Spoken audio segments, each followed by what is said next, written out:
Hello, चलो मित्रों नमस्कार। तो कैसे हो आप लोग?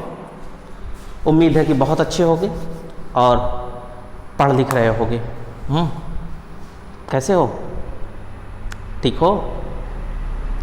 चलो, आज का सेशन जो होगा वो सब्जेक्ट वर्ब एग्रीमेंट का जो दूसरा पार्ट है वो आ जाया है।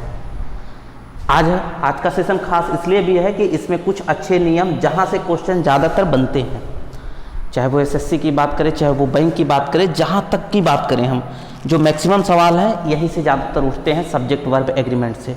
तो इसका दूसरा जो पार्ट है वो आज हम आपके साथ डिस्कस करने वाले हैं। देखिए, मैंने बोर्ड पे कुछ लिखा हुआ है, आप इसे पढ़िए और समझिए कि क्या लिखा है ये। ठीक है, देखो, as well as, with, along with, in addition to, and not, together with, ये है एंड नॉट। अच्छा, 2 बार एंड नॉट हो गया है, कोई बात नहीं, एक बार मिटा देते हैं हम। चलो,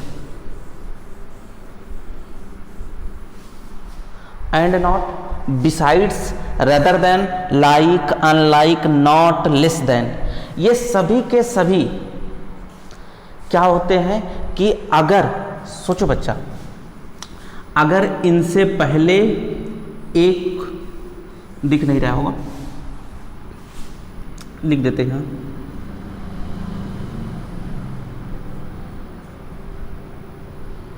एक नाउन इनसे पहले आएगा और एक नाउन इनके बाद आएगा। इधर लिख देते हैं, आप समझिएगा, एक नाउन इनसे पहले और एक नाउन इनसे बाद में आएगा। यानी कि अगर सब्जेक्ट जो है आपका इनमें से किसी शब्द से जुड़ के आया है, आप ध्यान से सुनिएगा, अगर सब्जेक्ट में जो 2 नाउन है इनमें से किसी के साथ जुड़ के आए हो या इस तरीके कंजक्शन के साथ किसी से भी जुड़ के आए हो, तो हमेशा इसके बाद जो वर्ब लगेगी, यानी कि इसके बाद जो आपकी वर्ब आएगी वो वर्ब किसके अकॉर्डिंग आएगी? वो वर्ब इसके अकॉर्डिंग आएगी, यानी इस पहले वाले नाउन के अनुसार। आप समझिएगा कि अगर ये शब्द लिखे गए हैं इनमें से किसी भी शब्द के साथ, आपका जो सब्जेक्ट है, सब्जेक्ट के 2 नाउन अगर किसी इनमें से किसी के साथ जुड़ के आए हैं, तो जो अगली जो वर्ब लगेगी वो इस नाउन के अनुसार लगेगी। ठीक है, कट तो नहीं रहा है? 1 मिनट, नहीं, उम्मीद है सारी चीजें क्लियर हैं। ठीक है, ये वर्ब जो लगेगा किसके अनुसार? इस पहले वाले के अनुसार होगा। आप इसको उतारिए, फिर मैं इसे एग्जाम्पल के थ्रू आपको समझाने का प्रयास करता हूं। ठीक है, चलिए, टाइम ले लीजिए आप। चलिए, उम्मीद है आपने उतार लिया होगा इसे। देखो, अभी मैंने क्या बताया? मैंने बताया along with, together with, but not, rather than, besides, like, unlike, no, less than, इन सभी से अगर कोई सब्जेक्ट के 2 नाउन जुड़ के आए हों तो जो वर्ब होगी वो पहले वाले के अनुसार लगेगी। किसके अनुसार लगेगी? पहले वाले के अनुसार ही लगेगी। ठीक है,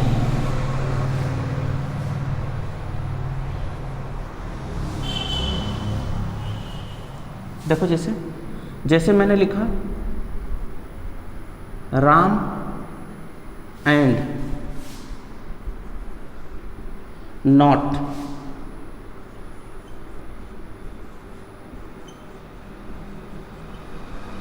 his friend,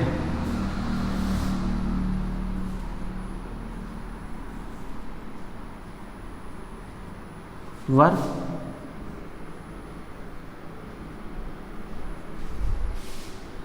playing in the ground। देखो, Ram and not his friends were playing in the ground. ठीक है, ये सही है, आप इसे बनाइएगा। इसमें मैंने गलतियां लिखी हुई हैं, आप इसे सही करिए। मैं आपके साथ दूसरा लिखता हूं,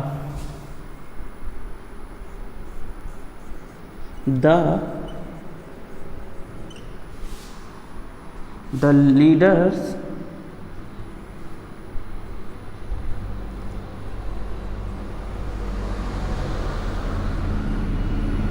along with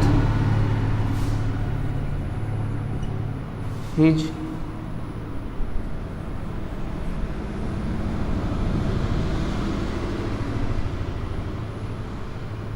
COLLEA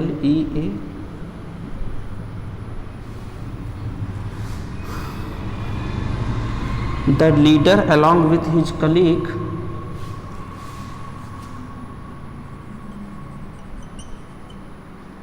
comes in the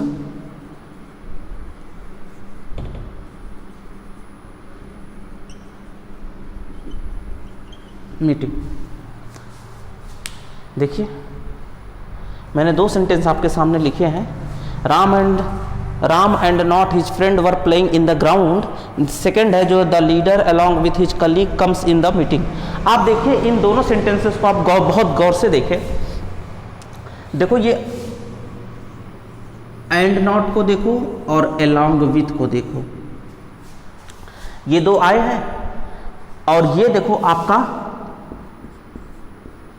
पहला नाउन और यहां पर भी ये आपका एक नाउन और ये आपका सेकंड नाउन और यहां आपका ये भी आपका नाउन सेकंड। ये आपका नाउन फर्स्ट है और ये आपका नाउन फर्स्ट और ये आपका नाउन सेकंड। तो देखो और इसके बाद जो अगला वर्ब है ये देखो ये है आपकी वर्ब और यहां पर ये आपकी है वर्ब। ठीक है। अच्छा आप देखो अगर तो अभी मैंने बताया with, along with, and, not, together with, इन सभी से अगर दो नाउन जुड़ के आए हैं तो जो इसके बाद जो आने वाली वर्ब होगी वो पहले नाउन के अनुसार लगती है। तो राम आपको देख के लग रहा होगा राम क्या है, प्लूरल? अरे नहीं, ये सिंगुलर है। द लीडर्स क्या है, सिंगुलर? नहीं, ये तो प्लूरल है। ठीक है, लीडर में एस लगा है इसलिए प्लूरल। अच्छा तो जब ये सिंगुलर है तो इसका वर्ब भी तो सिंगुलर होना चाहिए, तो लेकिन वर लगा है तो ये तो प्लूरल हुआ, तो हमें इस वर की जगह बनाना होगा वाज। अच्छा लीडर्स है, प्लूरल है, तो सब वर्ब भी तो प्लूरल होना चाहिए, तो वर्ब क्या है, सिंगुलर। अभी कल मैंने बताया था, पहले पार्ट में मैंने बताया कि कोई भी वर्ब अपनी फर्स्ट फॉर्म में क्या होती है, वो प्लूरल होती है, उसे सिंगुलर यस या ईएस लगा के बनाते हैं। तो देखो इसमें एस लगा है, इसका मतलब ये सिंगुलर है, तो हमें तो सिंगुलर नहीं प्लूरल चाहिए, तो हम यहाँ से एस को हटा देंगे और जैसे ही एस को हटाएंगे अब ये दोनों के दोनों सेंटेंसेस आपके ठीक हो जाएंगे। ठीक है, चलिए आप इसको उतार लीजिए। उम्मीद है आप समझ पाए होंगे। इस राम के अकॉर्डिंग वाज लगना था, इस लीडर के हिसाब से वहाँ पर कम आना चाहिए।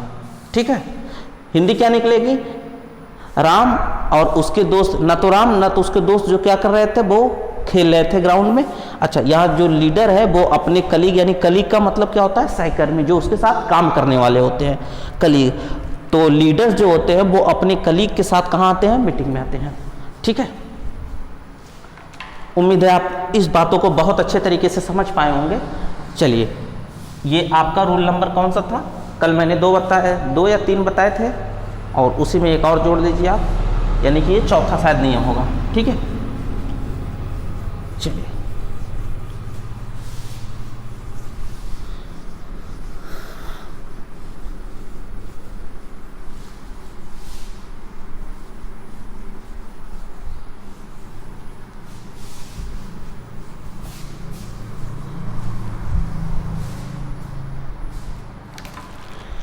चलिए अब और हम बात करेंगे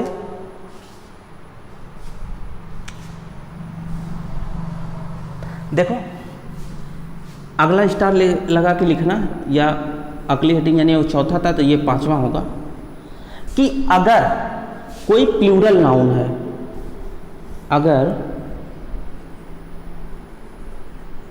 कोई प्लूरल नाउन है, अगर कोई प्लूरल नाउन है और या कोई प्लूरल नाउन है और ये जो क्या कर रहा है बच्चा, ये कोई एक निश्चित क्वांटिटी या अमाउंट, किसी निश्चित क्वांटिटी या अमाउंट, आप ध्यान रखिएगा, निश्चित क्वांटिटी या अमाउंट को कोई प्लूरल नाउन यदि एक यूनिट में व्यक्त करता है, एक यूनिट का मतलब एक यूनिट में अगर व्यक्त करता है तो वो हमेशा और हमेशा सिंगुलर माना जाएगा। आप याद रखिएगा कि यदि कोई प्लूरल नाउन एक यूनिट का बोध करता है, बोध का मतलब एक यूनिट के बारे में बताता है, तो वह क्या होगा, सिंगुलर माना जाता है। तो इसके साथ वर्ब क्या लगेगी, जो भी वर्ब होगी आपकी वो भी आपकी कौन सी वर्ब होगी, वर्ब भी आपकी सिंगुलर होगी। आप बात समझ पा रहे हैं कि अगर कोई प्लूरल नाउन हुआ वो क्वांटिटी या अमाउंट को बताता है कि वो एक यूनिट है, तो उसके अकॉर्डिंग उसके साथ जो आपका वर्ब लगेगा वो क्या लगेगा, वो सिंगुलर ही लगेगा। आप कह रहे हो अरे सर जी कैसा, ये क्या यूनिट है, मैं समझाता हूं इस बात को, आप बहुत धीरे से रखिएगा। जैसे मैंने कहा, इसे आपने लिख लिया है, इसे लिख लो, फिर मैं बताता हूं एग्जाम्पल के थ्रू, ठीक है।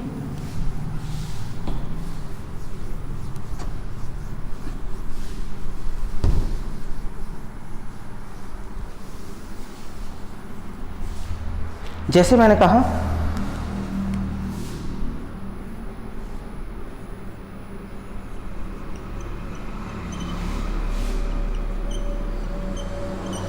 Ten kilometres are not A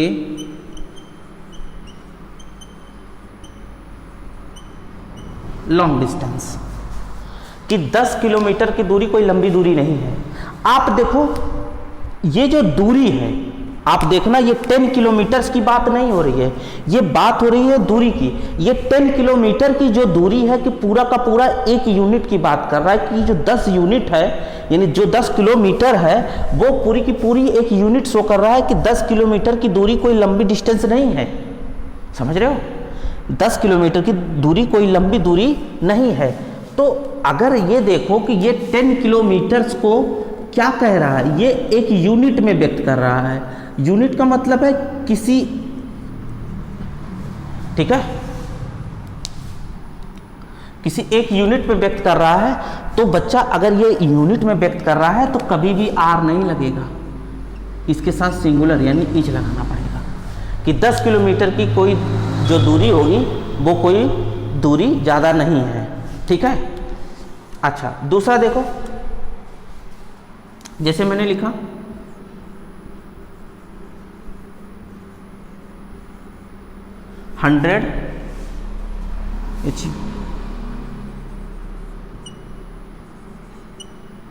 100 rupees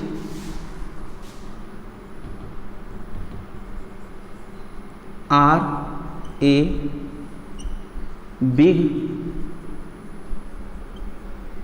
amount for the poor.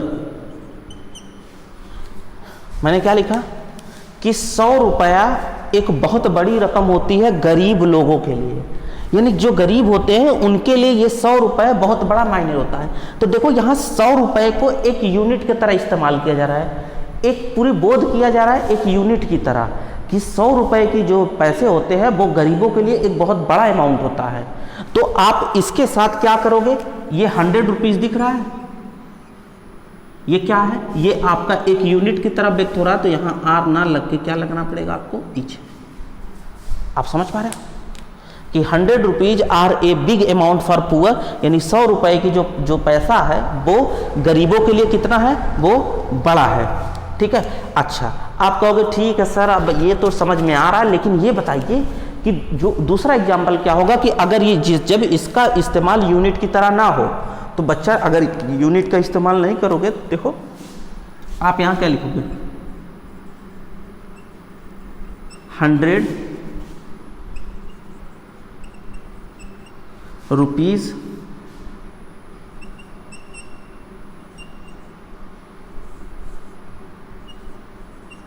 was fined by the police. देखो 100 रुपए का फाइन मार दिया गया। अब देखो बच्चा, ये 100 रुपए की फाइन की बात कर रहा है, समझ रहे हो आप? समझना, 100 रुपए की बात कर रहा है, किसके? फाइन मारने की बात कर रहा है। तो आप देखो यहाँ 100 रुपए की बात हो रही, तो 100 रुपया कोई यूनिट व्यक्त कर रहा है? नहीं, यहाँ कोई यूनिट नहीं व्यक्त कर रहा है। आप जब ऐसे बात हो तो आपको यहाँ इसके साथ क्या है, ये 100 रुपया प्लूरल है, तो यहाँ वाज ना लग के क्या लगाना पड़ेगा आपको? वर का इस्तेमाल करना पड़ेगा। अच्छा, दूसरी बात आप ये भी समझ सकते हो कि 10 किलोमीटर है ना, ये देखो यहाँ डिस्टेंस की बात कर रही है, इसी डिस्टेंस की बात कर रही है। ये बिग अमाउंट है ना, ये बिग अमाउंट की ही बात कर रहा है, 100 रुपीज। तो भी इससे आप पता लगा सकते हो कि ये इसी की बात कर रहा है, एक यूनिट की बात कर रहा है, ये एक यूनिट की बात कर रहा है। लेकिन यहाँ देखो, यहाँ किसी अमाउंट की बात नहीं कर रहा है, डिस्टेंस की बात नहीं कर रहा है, इसलिए ये क्या है, ये बच्चा आपका होगा, ये प्लूरल की तरह ट्रीट होगा, और इसके साथ जो वर्ब लगेगी वो आपकी लगेगी प्लूरल। समझ रहे हो? तो देखो रूल क्या था? रूल यही था कि अगर कोई भी जो आपका डिस्टेंस या अमाउंट किसी एक यूनिट की बात करता है तो उसके साथ हमेशा वर्ब जो होगा वो सिंगुलर लगेगा। लेकिन अगर वो एक यूनिट का भाव व्यक्त नहीं करता है तो उसके साथ क्या लगेगा? प्लूरल लगेगा, जो कि आप इस 3 एग्जाम्पल से आप समझ पाएंगे इस बात को। ठीक है, देखो अभी पैनिक ना होना, क्योंकि ये सारी चीज़ें हैं अभी एक रूल की तरह चल रहे हैं। हम इन पे बहुत सारे ढेर सारे क्वेश्चन कराएंगे, लगभग 100 के आसपास क्वेश्चन कराएंगे हम। प्रीवियस ईयर में आए हुए क्वेश्चंस जो होंगे वो सारे के सारे सवाल कराएंगे, तो ये सारी चीज़ें वहीं क्लियर हो जाएंगी। ठीक है, तो अभी आप इनको अच्छे से समझ लो कि इनको किस तरह से इस्तेमाल करना है। ठीक है, चलिए आप नोट करिए।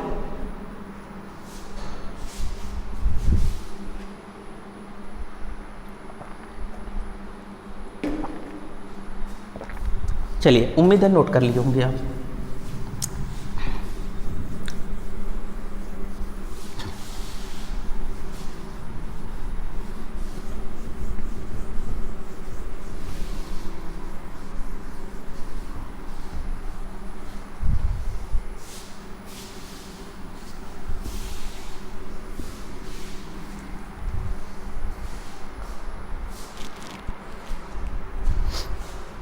चलिए, अब आगे हम बात करेंगे, ईच एंड एवरी की बात करेंगे। अगला जो नियम ये कौन सा था, 5वां या 6वां? चलो कोई नहीं, जो रहा होगा आगे लगा लेना। देखो अब बात करेंगे हम ईच की बात करेंगे या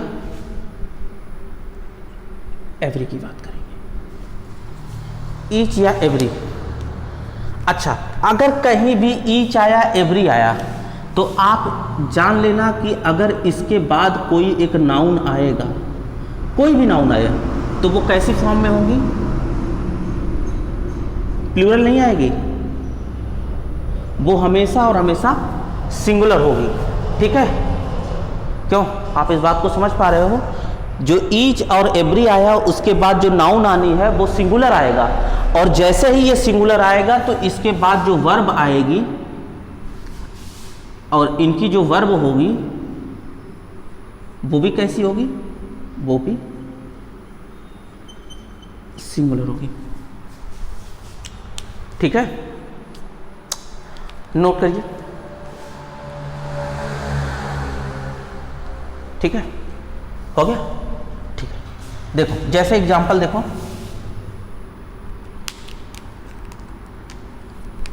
जैसे मैंने कहा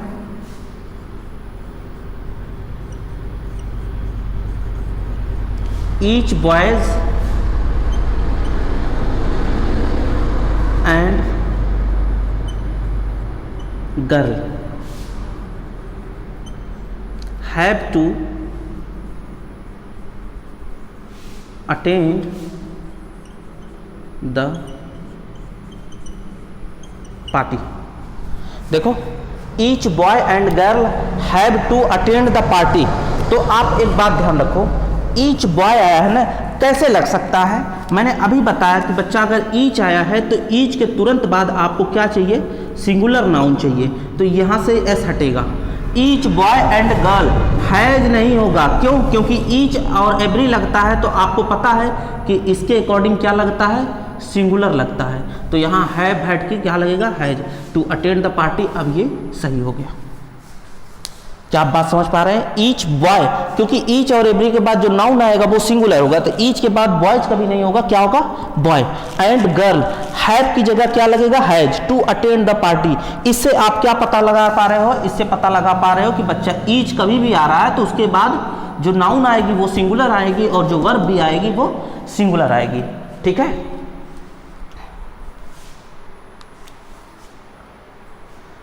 अच्छा, ठीक है, चलो अगला लिखिए।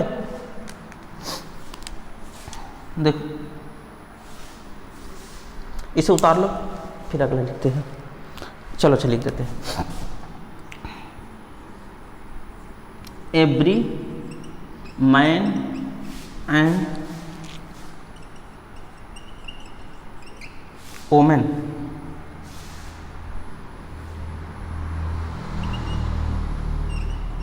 वर very happy to meet the CM. Every man and woman were very happy to meet the CM. आप देखो प्रत्येक आदमी और महिला जो थी वो बहुत खुश थी किससे? सीएम से मिलने के लिए। अच्छा, आप देखो कि एवरी आया है ना, ईच और एवरी का नियम क्या है कि इसके बाद जब भी आएगा तो क्या आएगा? सिंगुलर आएगा। तो आप देखो एवरी के बाद मैन आया है, सिंगुलर है। आपने कहा सर ठीक तो है, कोई दिक्कत तो नहीं है, लेकिन आप एक बात याद रखना बच्चा, इस एंड को, एंड का एंड जहां भी आएगा अपने पहले जैसा होगा वैसे ही बाहर बाद में भी लेगा। जैसे आप ये नहीं कह सकते कि बॉय एंड गर्ल्स, गलत है। बॉय एंड गर्ल्स नहीं होगा बच्चा, बॉय सिंगुलर है ना, तो अगर सिंगुलर से एंड सिंगुलर से जुड़ा है तो इधर भी सिंगुलर ही होना चाहिए। इसका मतलब गर्ल में से यस हटेगा, गर्ल हो जाएगा सिंगुलर। समझ रहे हो? कभी भी बच्चा या तो इधर बॉयज एंड गर्ल नहीं होगा, जब अगर सिंगुलर है तो सिंगुलर होगा इधर भी, अगर इधर प्लूरल होगा तो इधर भी प्लूरल, यानी इधर बॉयज होगा तो इधर गर्ल्स हो जाएगा। ठीक है? अगर इधर प्लूरल आपने लिखा है, या देखो इसको इस तरह से लिख सो बॉयज एंड गर्ल्स, ठीक है, सही है, लेकिन किसी एक में से यस हटा तो नहीं हो सकता। एंड के पीछे वाला और बाद वाला ये दोनों के दोनों एक ही जैसे होने चाहिए। तो देखो एंड के बाद मैन आया है, मैन सिंगुलर है, ओमेन क्या है? प्लूरल है, तो क्या बताना पड़ेगा आपको? ओमेन। यहां पर आपको ए लगाना पड़ेगा। ठीक है, समझ रहे हो बात को? एवरी मैन सिंगुलर है, एंड होता है, एंड का नियम है कि इससे पहले और इससे बाद वाले दोनों एक ही होने चाहिए, चाहे या सिंगुलर होगा या प्लूरल होगा, तो ये भी सिंगुलर होगा, ये भी सिंगुलर होगा। अच्छा, एंड अच्छा आगे देखो वर लगा है। वर आपको पता है ईच और एवरी कभी भी आता है तो उसके साथ प्लूरल नहीं लगता, तो ये वर कैसे लग गया? नहीं, इसको हटा के आपको वाज लगाना पड़ेगा, very happy to meet CM. ठीक है, अब ये सही हो गया। क्या आप इस बात को समझ पाए हो? उम्मीद है आप इस बातों को समझ पाए होंगे। जल्दी से नोट करो। अच्छा, ऊपर से कट गया।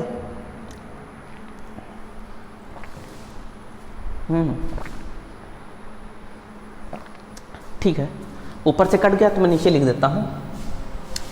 देखो कभी भी अगर बॉय लिखा है और एंड गर्ल्स लिखा है, गलत है। आप देखो बॉय सिंगुलर है, गर्ल प्लूरल है, ऐसा कैसे हो सकता है? या तो इसे प्लूरल बना दो या तो इसे सिंगुलर बना दो। इसका मतलब है कि अगर इसको लिखना चाहो तो लिख सकते हो बॉयज एंड गर्ल्स, ये ठीक है। या तो लिखना चाहते हो तो लिख दो बॉय एंड गर्ल, ये भी ठीक है। ठीक है, यानी कि अगर ये प्लूरल है तो पीछे वाला भी प्लूरल होगा, अगर आगे वाला सिंगुलर है तो ये भी सिंगुलर होगा। ठीक है, चलो जल्दी से नोट करो, हम अगले नियम की तरफ चलते हैं। ठीक है, चलो उम्मीद है आपने उतार लिया होगा।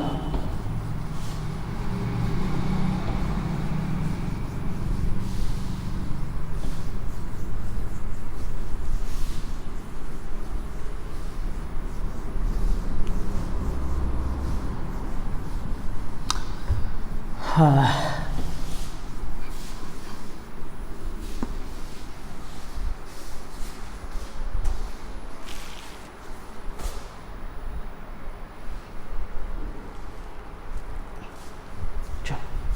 तो कुछ समझ में आ रहा है आप लोगों को?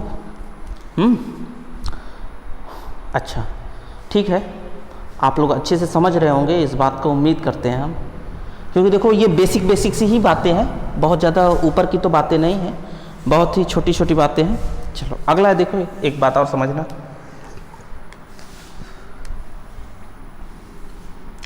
देखो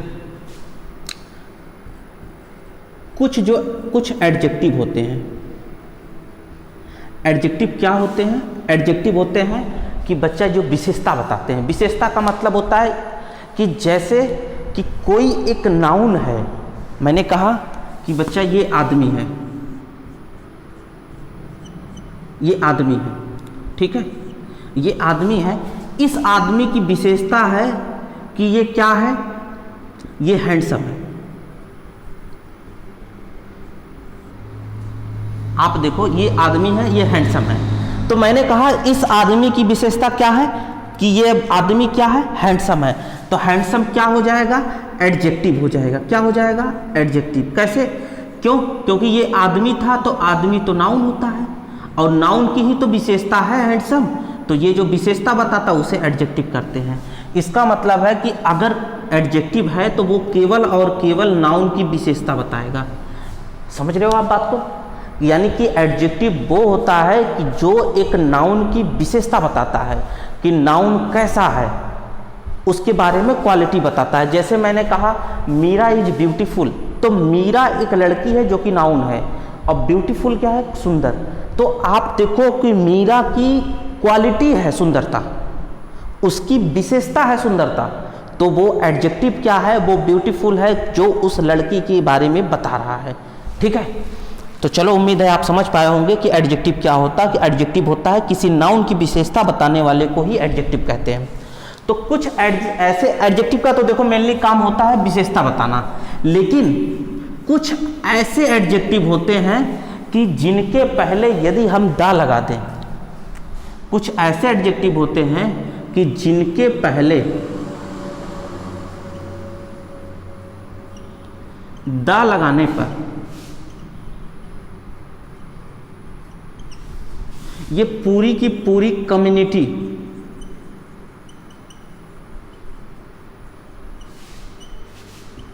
का बोध करते हैं।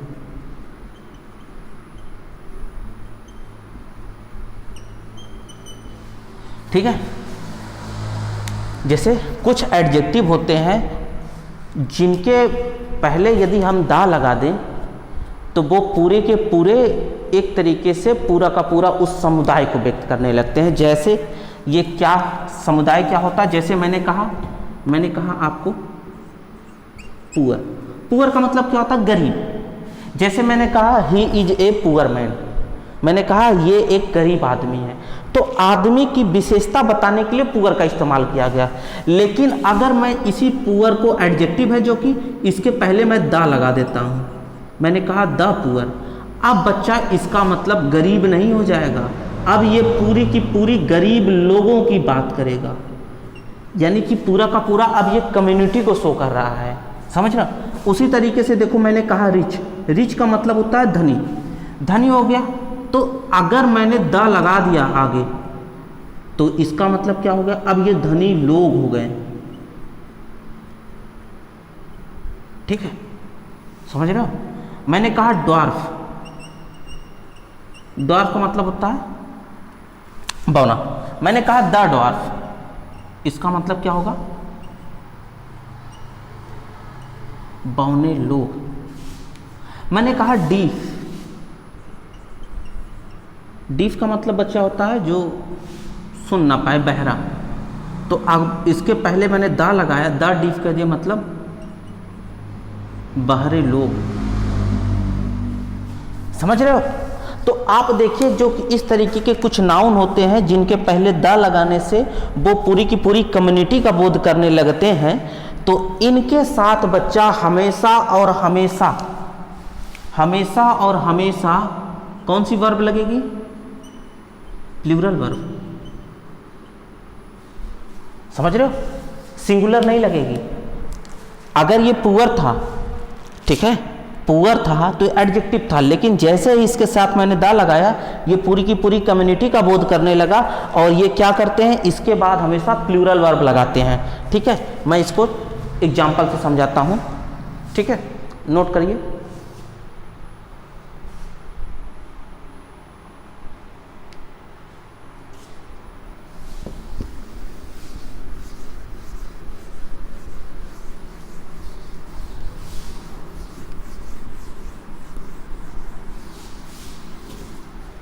चलिए, जैसे मैंने कहा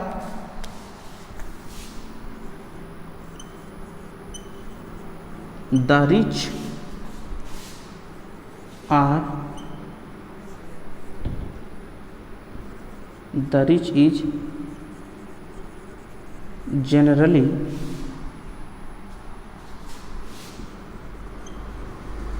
अनकाइंड टू द पुअर।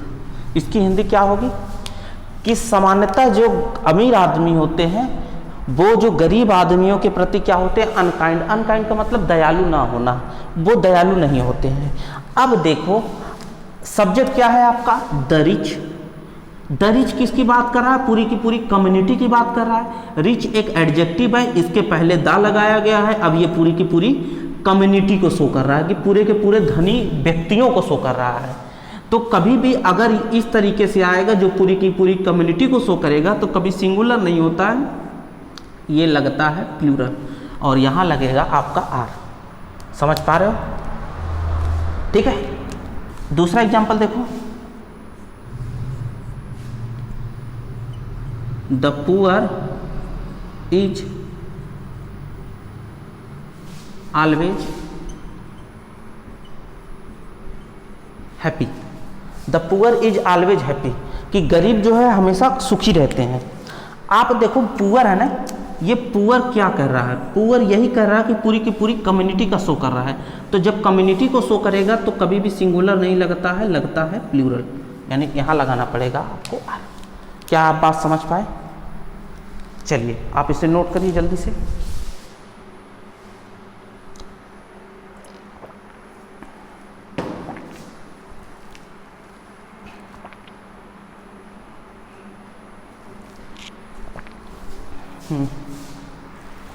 हो गया?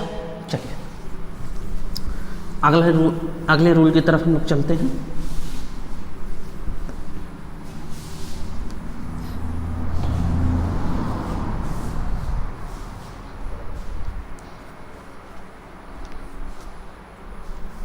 देखो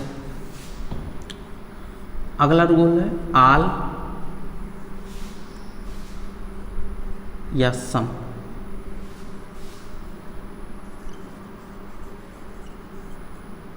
मोस्ट ऑफ,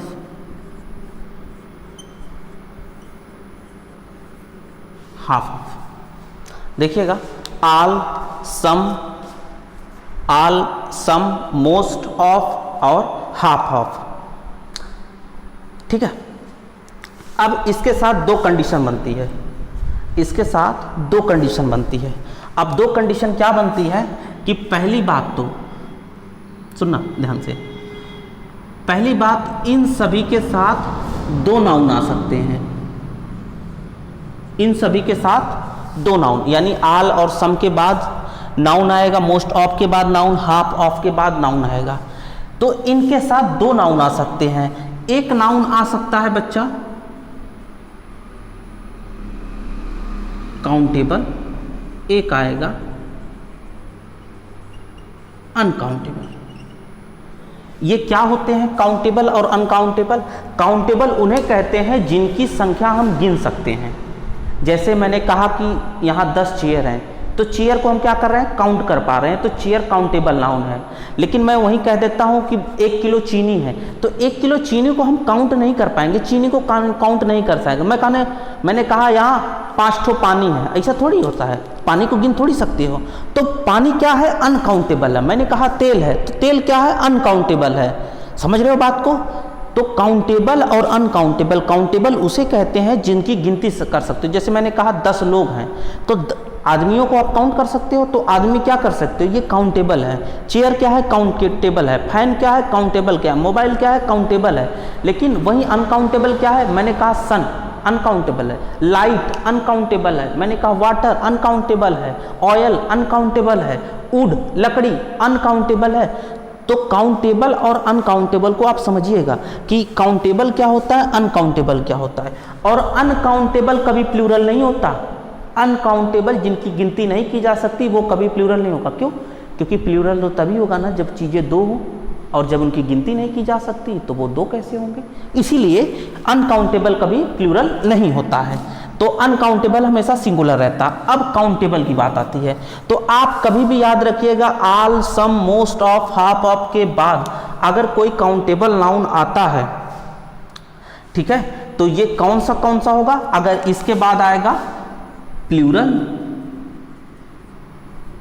देखो अगर इनके बाद प्लूरल काउंटेबल नाउन आता है तो क्या हो जाएगा, इसकी जो वर्ब लगेगी वो क्या लगेगी, वो भी लगेगी आपकी प्लूरल। यानी इनके बाद अगर कोई न कोई अगर काउंटेबल नाउन आता है और वो काउंटेबल नाउन प्लूरल है, तो इनके साथ जो वर्ब लगेगी वो क्या लिखोगे आप, प्लूरल वर्ब लगेगी। हाफ ऑफ के बाद यदि कोई भी काउंटेबल नाउन प्लूरल आता है तो वर्ब प्लूरल लगेगी। अच्छा, अगर अनकाउंटेबल आता है तो अभी मैंने पता है अनकाउंटेबल हमेशा क्या होता है, सिंगुलर होता है, कभी प्लूरल नहीं होता है। तो वर्ब, तो इनके साथ जो वर्ब लगेगी वो भी आपकी सिंगुलर लगेगी। कट तो नहीं रहा है?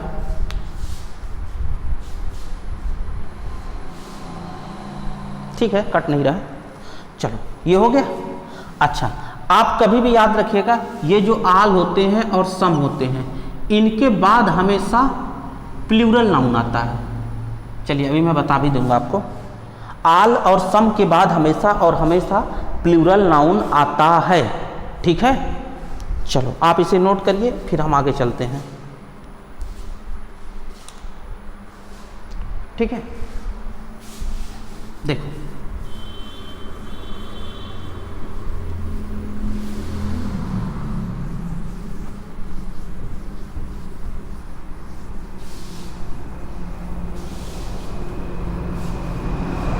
जैसे मैंने आपको सामने लिखा, मैंने कहा all the girl,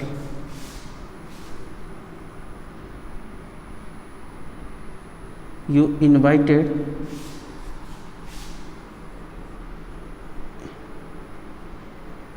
is coming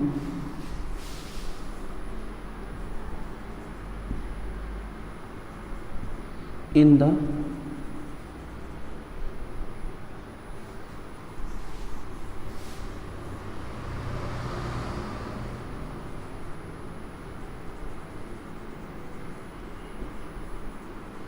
farewell party. ठीक है, मैंने कहा all the girl you invited is coming in the farewell party. आप देखो आल आया, आल के बाद हमेशा और हमेशा क्या आएगा, हमेशा और हमेशा प्लूरल आता है। ठीक है ना? क्यों? क्योंकि आल तभी कहते हो, आपने कोई एक लड़का होगा तो आप कहोगे कि सभी लड़के आओ, नहीं, एक लड़का होगा तो कहोगे आप आओ, लेकिन जब एक से ज़्यादा होगा तभी आप लगाते हो आल। तो इसीलिए आल के बाद हमेशा प्लूरल आता है। तो आल द गर्ल नहीं होगा, क्या होगा, आपको यस लगाना पड़ेगा, आल द गर्ल्स यू इनवाइटेड। अच्छा, इज लगा है ना, इज किसके हिसाब से आया है, इसके हिसाब से, तो ये तो प्लूरल है, आल द गर्ल तो प्लूरल है, तो कैसे इज लग जाएगा, यहाँ लगाना पड़ेगा आपको all the girls you invited are coming in the farewell party. यानी कि वो सभी लड़कियां जिसको आपने इनवाइट किया था वो क्या कर रही हैं, सभी पार्टियों में आ रही हैं। ठीक है, अच्छा, दूसरा एग्जाम्पल इसी का देखिए आप।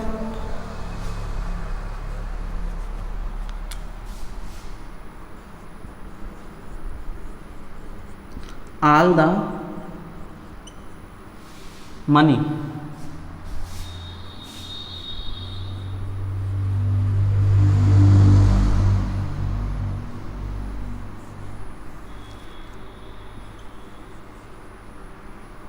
Has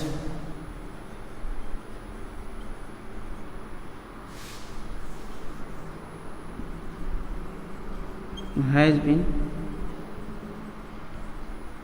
taken away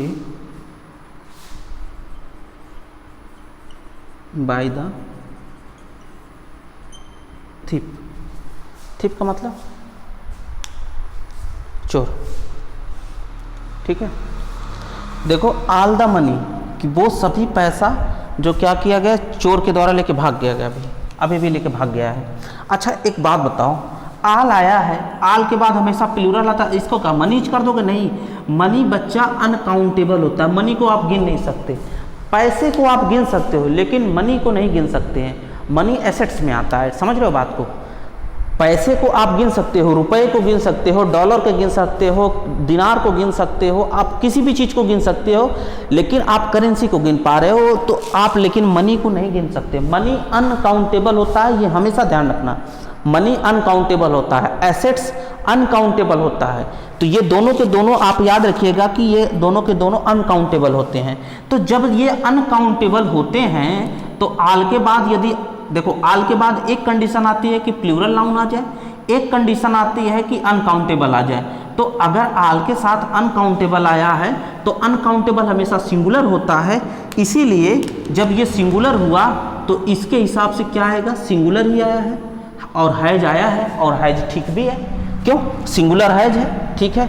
bye been taken away by the thief, यानी कि इस सेंटेंस में कोई दिक्कत नहीं है। आप देखिएगा, all the money has been taken away by the thief, यानी आल के साथ लगा है क्या, अनकाउंटेबल। अनकाउंटेबल जैसे ही लग गया, आगे आपकी जो वर्ब होगी वो सिंगुलर ही होनी है, और सिंगुलर होगी तो पूरा का पूरा सेंटेंस वो ठीक हो जाएगा, ठीक है। चलिए, ये तो था आल का।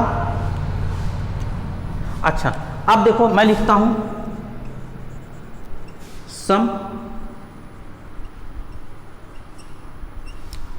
सम एनिमल, मैं लिख देता हूं। देखो मैं सेंटेंस में कुछ गलतियां दे रहा हूं, आप इसको याद रखिएगा। सम एनिमल इज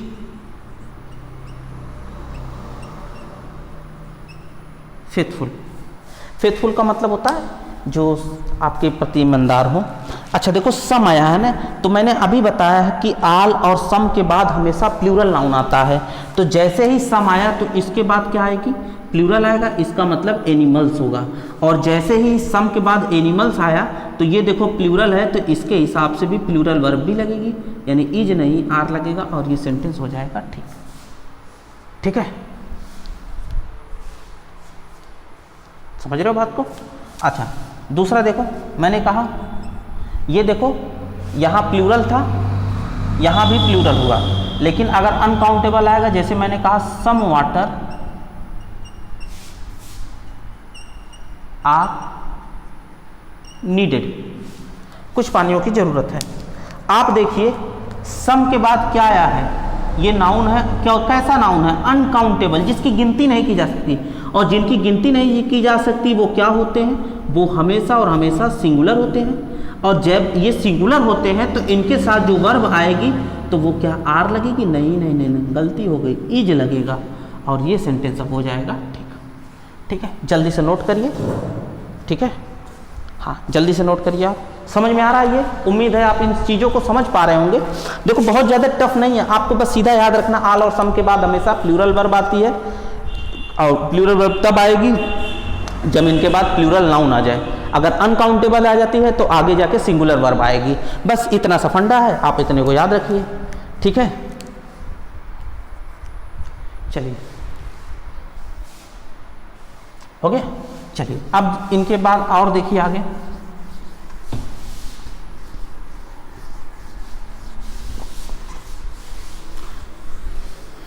जैसे मैंने लिखा, अब मोस्ट आप देखो, मैंने लिखा मोस्ट ऑफ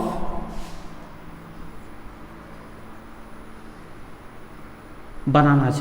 अच्छा,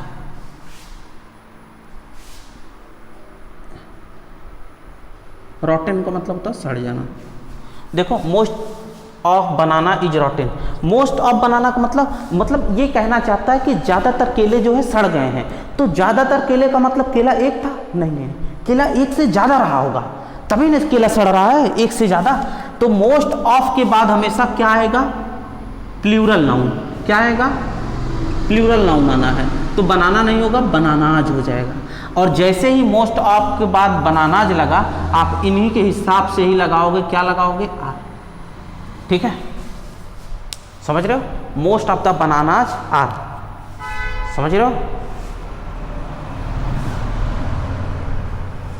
अच्छा, अब अगला देखो।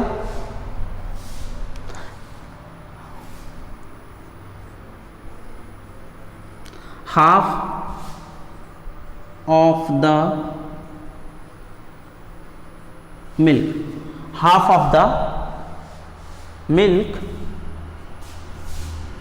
Was spoiled. स्पॉइल्ड का मतलब दूषित कर देना। अच्छा, हाफ ऑफ द मिल्क है ना। अब देखो मिल्क क्या है? हाफ ऑफ और मोस्ट ऑफ के बाद तो आपको पता है कि प्लूरल नाउन आता है, लेकिन प्लूरल नाउन अगर नहीं आया है तो अनकाउंटेबल नाउन आता है। तो अनकाउंटेबल नाउन है, तो अनकाउंटेबल नाउन के हिसाब से क्या आगे सिंगुलर लगता है? क्योंकि हमने बताया था अनकाउंटेबल हमेशा ही सिंगुलर होता है। तो अनकाउंटेबल के साथ सिंगुलर लग गया, इसका मतलब है कि वाज लगा है और ये सेंटेंस में कोई दिक्कत नहीं है।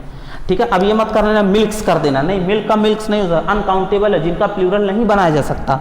ठीक है, समझ रहे हो? ये नाउन वाले चैप्टर में आप पढ़ोगे कि किसी भी नाउन का प्लूरल कैसे बनाया जाता है, कितने तरीके के होते हैं। लेकिन अभी आप समझ लो मिल्क अनकाउंटेबल है, इसका प्लूरल नहीं बनाया जा सकता।